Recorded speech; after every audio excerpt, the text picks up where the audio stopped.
Yani obunaçılarımızdan hakiki iyilerinden 2 tane Lasetti satıladı. 2022 yıl polni masla durdu. Hiç probik yürümeyen misiniz bunda? Doğru Ürgeç'ten birlikte. Vay o ina gerek olsa.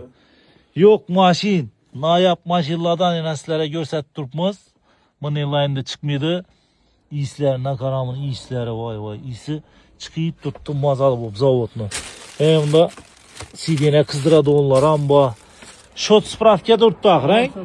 42 kilometre yürüyen dediniz mi? Doğru şu. 43 kilometre yürüyen. Salondan çıkanın gelip tuttu şöyle. 2022 yıl bir keleren durdu.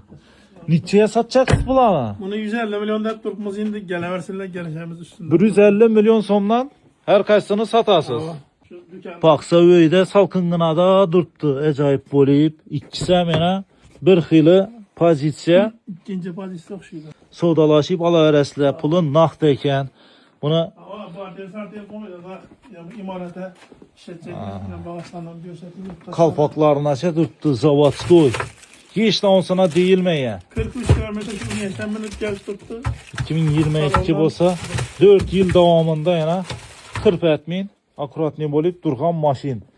Motorlaram mazza bolib durdu. Niçkiyen olsa şunda tip durdu hafta salondan. Doğru karacadık kozma şundan. 150 milyondan 2 tane Gentra. İkisem beklenip çıraylı bolib durdu. Çağan basmin durdu. Akurat ne bolib durdu yana. Tintlerini basırıp taklak koyup götürdüler. Mesela sodalaşmalar arasında 150 milyondan. Bu arıqsan 150 milyon. Xalasanızda ikisine mal getir arasında 300 milyona. Numaranı aytıb verin.